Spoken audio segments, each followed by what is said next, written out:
Hello everyone, welcome all of you to Math Study Guru. Students, प्यारे बच्चों, आज हम लोग बात करने वाले हैं मैथमेटिक्स क्लास 12 CBSE चैप्टर 4 के चैप्टर डिटर्मिनेंट के बारे में। तो स्टूडेंट, हम लोग यहाँ पे सबसे पहले डिस्कस करते हैं इसकी डेफिनेशन।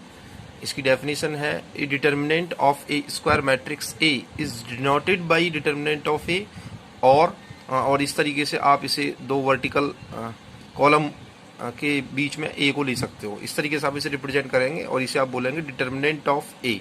स्टूडेंट, आप इसे मॉड नहीं बोलोगे, ये मॉड नहीं है और ये कोई एब्सोल्यूट वैल्यू को भी रिप्रेजेंट नहीं करेगा। ये एक डिटर्मिनेंट का सिंबल है जिसे हम इस तरीके से डिटर्मिनेंट में रिप्रेजेंट करते हैं मोस्टली। तो स्टूडेंट, यहाँ पे हम लोग आपको एग्जांपल लिया हुआ है। मान लो ये कोई आपका एक स्क्वायर मैट्रिक्स है इस तरीके से, जिसके ये एलिमेंट है 2 3 1 0 6 9 8 5 6। जब आप लोग बात करेंगे इसके डिटर्मिनेंट के बारे में, तो इसके डिटर्मिनेंट को आप इस तरीके से रिप्रेजेंट करोगे, डिटर्मिनेंट ऑफ ए। इन दो कॉलमों के बीच में आप ए को लोगे, या फिर आप इसको डेल्टा से भी रिप्रेजेंट कर सकते हो। तो ये जो डिटर्मिनेंट में और इस मैट्रिक्स में जो अंतर होगा, इसकी ये जो ब्रैकेट है, ये ये जो वाला जो ब्रैकेट है, ये इस तरीके से दो वर्टिकल कॉलम के बीच में इंक्लूड हो जाएगा। स्टूडेंट, यहाँ पे एक नोट दे रखा है, determinant are derived only from the square matrix. मतलब यहाँ पे ये है कि जब आप डिटर्मिनेंट निकालने जा रहे हो किसी भी मैट्रिक्स का, तो आपको सबसे पहले ये श्योर कर लेना है कि दिया हुआ जो मैट्रिक्स है वो स्क्वायर मैट्रिक्स है या नहीं है, क्योंकि स्क्वायर मैट्रिक्स का ही सिर्फ डिटर्मिनेंट निकाला जा सकता है और किसी मैट्रिक्स का डिटर्मिनेंट नहीं निकाला जा सकता। बात करते हैं इसके सेकंड नोट के बारे में, determinant answer is a constant value. इसका मतलब है जो डिटर्मिनेंट होता है उसका जो आंसर होता है वो एक कांस्टेंट वैल्यू होती है। जैसे कुछ भी वैल्यू आप ले सकते हैं, 4 6 9 10 ए, कुछ भी वैल्यू आपका एक कांस्टेंट आंसर होता है जब आप इसे सॉल्व कर लेते हो। तो स्टूडेंट, हम लोगों ने आपको पहले बताया कि यहाँ पे स्क्वायर मैट्रिक्स के बारे में बात करेंगे, तो सबसे पहला जो स्क्वायर मैट्रिक्स होता है वो होता है 1/1 ऑर्डर का। तो हम यहाँ पे सबसे पहले 1/1 ऑर्डर के डिटर्मिनेंट का सॉल्यूशन देखेंगे कि उसे आपको कैसे सॉल्व करना है। मान लो ये आपका कोई ए मैट्रिक्स है जो कि जिसके अंदर कोई भी एलिमेंट है A11, तो ये इसका ऑर्डर हो जाएगा A1/1। जब आप इसके डिटर्मिनेंट की बात करेंगे तो आप इसको इस तरीके से रिप्रेजेंट करेंगे डिटर्मिनेंट ऑफ ए में, और इसका ये जो ब्रैकेट है ये इंटरचेंज हो जाएगा आपके कॉलम्स में। और स्टूडेंट्स, इसमें कोई भी अंतर नहीं है, इसका जो अंदर जो जैसा एलिमेंट होगा वो एज इट इज़ ऐसा ही आ जाएगा। अगर वो प्लस का एलिमेंट है तो वो एज इट इज़ प्लस का आएगा, अगर वो माइनस का एलिमेंट है तो स्टूडेंट वो माइनस में आ जाएगा। जैसे कि और एक एग्जांपल की बात करते हैं, मान लो ये कोई आपका एक मैट्रिक्स है A=, जो कि 1/1 ऑर्डर का है, जिसमें ओनली 1 एलिमेंट आया है 3। तो जब आप इसके डिटर्मिनेंट की बात करोगे, ए डिटर्मिनेंट की, तो इस तरीके से आपको इस डिटर्मिनेंट ऑफ 3 ले लेना है और इसका जो सॉल्यूशन आएगा वो 3 आ जाएगा। तो इस तरीके से आप स्टूडेंट 1/1 ऑर्डर का डिटर्मिनेंट करना सीख गए होंगे। अब बात करते हैं इसके 2/2 ऑर्डर के डिटर्मिनेंट के बारे में। आइए, वेलकम स्टूडेंट, अब देखते हैं इसमें 2/2 ऑर्डर के डिटर्मिनेंट के सॉल्यूशन के बारे में। देखिए, मान लो ये कोई आपका एक कोई मैट्रिक्स है जो कि 2/2 ऑर्डर का डिटर्मिनेंट है। इसमें एलिमेंट लिए हुए हैं इस तरीके से, इसको जनरल मैट्रिक्स के रूप में लिए रखा है। जब आप इसके डिटर्मिनेंट के बारे में बात करेंगे तो इसे ए डिटर्मिनेंट इक्वल टू ये जो मैट्रिक्स का जो ये मेन सिंबल है ब्रैकेट, इसको इंक्लूड कर देंगे कॉलम्स में, और ये आपका हो जाएगा डिटर्मिनेंट ऑफ ए। अब इसे सॉल्यूशन कैसे करना है, तो स्टूडेंट आपको ऐसे मल्टीप्लाई करना है। आपको इसे ये जो A11 है इसको A22 से इस तरीके से इंटू करना है, और स्टूडेंट बीच में फिर माइनस लगा करके इसको इस तरीके से इंटू करना है, A11 A22 minus A21 A12, और ये यहाँ पे जो आपका आंसर होगा वही आपका आंसर हो जाएगा। देखिए, एक एग्जांपल लिया हुआ है A=2 3 5 6। जब आप इसके ए डिटर्मिनेंट के बारे में बात करेंगे तो आप सबसे पहले इसको डिटर्मिनेंट फॉर्म में रिप्रेजेंट करोगे। जब आप इसे सॉल्व करोगे तो मैंने आपको बताया था कि इस तरीके से A11 A22 का इंटू आपस में ऐसे होगा, तो ये हो जाएगा 2 × 6, बीच में फिर माइनस आएगा वैल्यू पोजीशन चेंज करने के लिए। देन आप 5 का इंटू 3 से करोगे तो हो जाएगा 5 × 3, और जब आप इसे सॉल्व करोगे तो ये आपका 12 - 15 = -3। मैंने आपको पहले ही बताया था स्टूडेंट कि इसका डिटर्मिनेंट का आंसर माइनस में आ सकता है। देखिए, यहाँ पे एक नोट भी दिया हुआ है, determinant may be negative also positive. Determinant negative भी हो सकता है, डिटर्मिनेंट पॉजिटिव भी हो सकता है। आप ये ना सोचें कि इस तरीके से ये सिंबल आ रहा है तो इसके वैल्यू एब्सोल्यूट वैल्यू ही आप लोग यहाँ पे यूज़ करोगे, नहीं, इसका आंसर नेगेटिव भी हो सकता है। आइए बात करते हैं 3/3 के मैट्रिक्स के बारे में।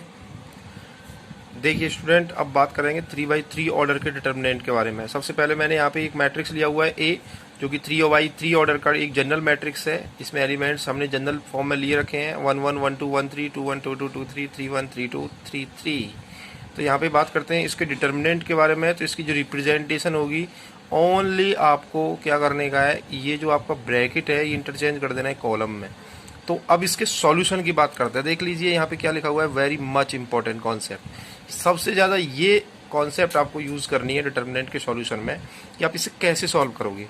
तो देखिए मान लो मैं इसे देखो स्टूडेंट, इसे सॉल्व किया जा सकता है 6 तरीके से। इसको एक्सपेंड करना है, मान लो आप R1 R2 R3 या फिर आप C1 C2 C3, 6 तरीके से आप इसे सॉल्व कर सकते हैं। तो मैंने जनरली यहाँ पे इसको फर्स्ट R1 के अलोंग सॉल्व किया है। तो इसमें इसके R1 के ही एलिमेंटों को हम लोगों ने कॉमन ले रखा है। तो इसका सबसे पहला जो एलिमेंट है वो है A11। तो मैंने यहाँ पे A11 लिया। अब A11 इसका मतलब है फर्स्ट रो फर्स्ट कॉलम। तो आपको क्या करना है, फर्स्ट रो और फर्स्ट कॉलम को हाइड कर देना है टोटली, और जो बचेगा एलिमेंट जो बचेगा उसका डिटर्मिनेंट आप लोगों को फाइंड करना है। तो जब आप फर्स्ट रो और फर्स्ट कॉलम को हाइड करोगे तो ओनली ये वाली value बचेंगी, A22 A23 A32 A33। इनको मैंने यहाँ पे नोट कर लिया है और इनको डिटर्मिनेंट करके हमें सॉल्व करना है। अब स्टूडेंट मैंने यहाँ पे एक माइनस का सिंबल यूज़ किया है। मैं आपको बता देता हूँ मैंने यहाँ पे माइनस क्यों यूज़ किया है। देखो ये माइनस और प्लस का क्या स्ट्रक्चर है। आपको क्या करना है, आपकी जो एलिमेंट यहाँ पे ऑर्डर में ले रखे हैं आई और जे हैं, आपको इन्हें ऐड करके देखना है। अगर इनकी वैल्यू इवन आती है तो आप पॉजिटिव लोगे। देखो यहाँ पे 1 और 1 2 आएगा और 2 इवन होता है, इसलिए मैंने यहाँ पे पॉजिटिव लिया है। लेकिन यहाँ पे 1 और 2 को जब आप ऑड करोगे, 2 को जब आप ऐड करोगे तो ये 3 आएगा, और 3 आपका ऑड होता है, इसलिए मैंने यहाँ पे माइनस से मल्टीप्लाई किया हुआ है एलिमेंट की वैल्यू में। तो A12 को मैंने ले रखा है, और माइनस का क्यों लिया है मैंने आपको बता दिया है। अब आपको क्या करना है, फर्स्ट रो और सेकंड कॉलम, इस डिटर्मिनेंट के फर्स्ट रो और सेकंड कॉलम को हाइड करना है, फर्स्ट रो और सेकंड कॉलम को। तो ये और ये एलिमेंट आपके बचेंगे, इनको हमने एज इट इज ले लिया 2 1 3 1 2 3 3 3। इसका डिटर्मिनेंट हम लोग सॉल्व करेंगे। उसके बाद प्लस एक एलिमेंट और बच रहा है 1 3 A13। अब आपको पता होगा कि ये प्लस क्यों यूज हुआ है, क्योंकि यहाँ पे 3 और 1 को जब आप ऐड करोगे तो 4 आएगा, और 4 आपका पॉजिटिव होता है, इसलिए इसको पॉजिटिव वैल्यू से मल्टीप्लाई किया हुआ है। 1 3 इसका मतलब है फर्स्ट रो और थर्ड कॉलम, फर्स्ट रो और थर्ड कॉलम। तो ये एलिमेंट आपके बच जाएंगे, इनका डिटर्मिनेंट हम लोगों ने यहाँ पे ले रखा है। तो ये प्रोसेस होती है डियर स्टूडेंट A3/3 के ऑर्डर के मैट्रिक्स को डिटर्मिनेंट फाइंड आउट करने की। मैंने यहाँ पे एक एग्जांपल लिया हुआ है, इस एग्जांपल को समझाने की पूरी कोशिश मैं आपको करूँगा। ए मैट्रिक्स है जो कि 2 3 4 1 0 6 3 2 7 एलिमेंट्स, इस तरीके से ये 3/3 ऑर्डर का एक डिटर्मिनेंट मैट्रिक्स है। सॉरी, जब आप इसके डिटर्मिनेंट की बात करोगे तो इसको आप रिप्रेजेंट करोगे इस तरीके से, और इसको आप रिप्रेजेंट करोगे इस तरीके से। जब आप इसके सॉल्यूशन की बात करोगे तो इसको मैंने R1 के अलोंग सॉल्व किया है, इसलिए इसके पहले एलिमेंट 2 को मैंने यहाँ पे कॉमन लिया है। अब मैं जानता हूँ इसकी पोजीशन होती है 1 1, A11 होता है ये। तो मैंने फर्स्ट रो और फर्स्ट कॉलम को हाइड करके ये वाला जो 0 2 6 7 का जो एक 2/2 का मैट्रिक्स बचेगा, इसका डिटर्मिनेंट मैंने यहाँ पे ले लिया है। अब मैंने यहाँ पे इसको माइनस से मल्टीप्लाई किया है 3 को। आपको पता होगा कि मैंने माइनस से मल्टीप्लाई क्यों किया है, क्योंकि जो इसकी पोजीशन है वो A12 है, और 1 और 2 को ऐड करेंगे तो माइनस आएगा। इस तरीके से ये -3 हो जाएगा, और ये 1 2 है, तो इसलिए इसके फर्स्ट रो और सेकंड कॉलम को हाइड करेंगे। तो ये 1 3 6 7 का एक 2/2 का एक मैट्रिक्स बचेगा, जिसका डिटर्मिनेंट फॉर्म हम लोगों ने इस तरीके से लिख दिया 1 6 3 7। अब इसके लास्ट एलिमेंट +4 को कॉमन लिया हुआ है। हम जानते हैं इसकी जो पोजीशन है A13 है, तो इसके फर्स्ट रो और थर्ड कॉलम को हाइड करेंगे तो 1 0 3 2 का एक 2/2 का ऑर्डर बचेगा, जिसको इस तरीके से 2/2 के डिटर्मिनेंट में हम लोगों ने रिप्रेजेंट कर रखा है। अब स्टूडेंट इसको सॉल्व कैसे करते हैं, तो ये आपका 2 यहाँ पे आ जाएगा। अब हमने आपको पहले ही बताया था कि 2/2 का डिटर्मिनेंट कैसे सॉल्व होता है। इस तरीके से आप इसको यहाँ पे क्रॉस मल्टीप्लाई करेंगे, तो 7 का मल्टीप्लाई आप 0 से करोगे तो ये 0 आएगा। पोजीशन चेंज करने के लिए बीच में माइनस लेना है, देन आप 6 का 2 से करेंगे तो 12 आएगा।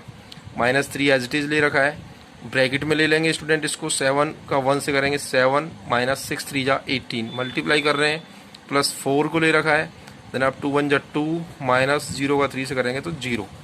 तो इस तरीके से जब आप इसे सॉल्व करेंगे तो ये आपका -12 मल्टीप्लाई बाई 2 दैट इज -24।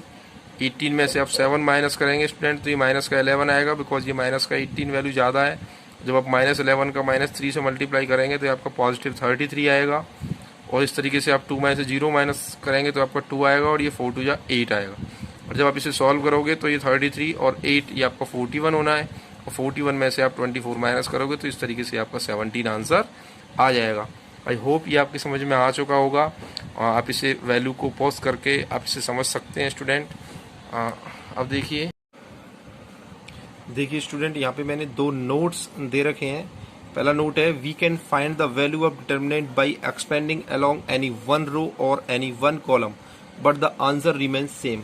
इसका मतलब ये है कि आप किसी भी डिटर्मिनेंट को आप 6 तरीके से रिप्रेजेंट कर सकते हैं, वो मैंने आपको पहले ही बता दिया है। किसी भी रो को एक्सपेंड करके एक बार में, किसी भी एक रो को, या एक बार में किसी भी एक कॉलम को एक्सपेंड करके आप उसे सॉल्व कर सकते हैं। बट स्टूडेंट ये ध्यान रखें कि आप किसी भी रो या कॉलम को लेकर उसे एक्सपेंड कर रहे हो but the answer remain same, उसका आंसर ऑलवेज सेम रहता है। सेकंड नोट में स्टूडेंट हमने बात करी है, we can find the value of determinant easily on expanding that row और column which has the maximum number of zero. इसका मतलब ये है कि आप किसी भी डिटर्मिनेंट का इजिली, डिटर्मिनेंट की जो वैल्यू है उसको जो सॉल्यूशन आप कर सकते हो वो आप किस रो या किस कॉलम को एक्सपेंड करके करोगे।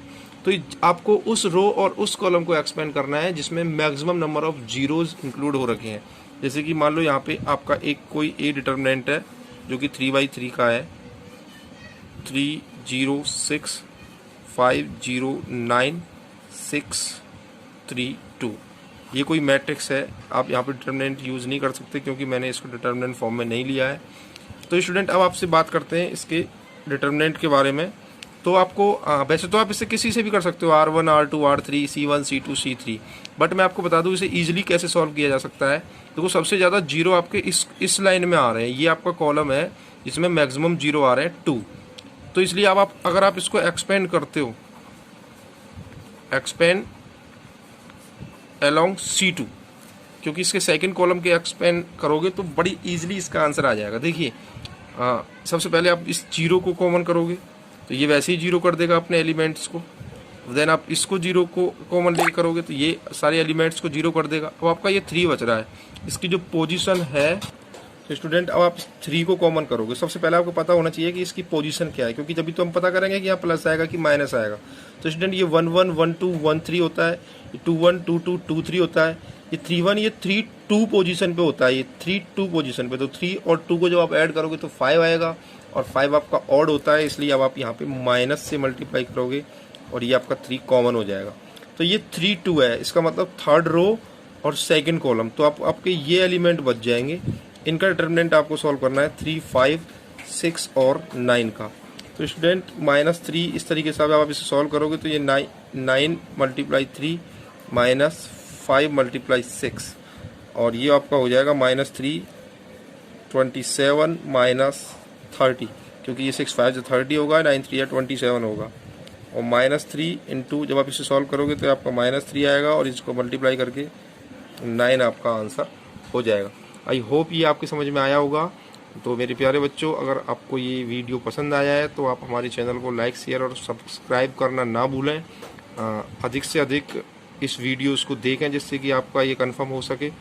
और थैंक यू।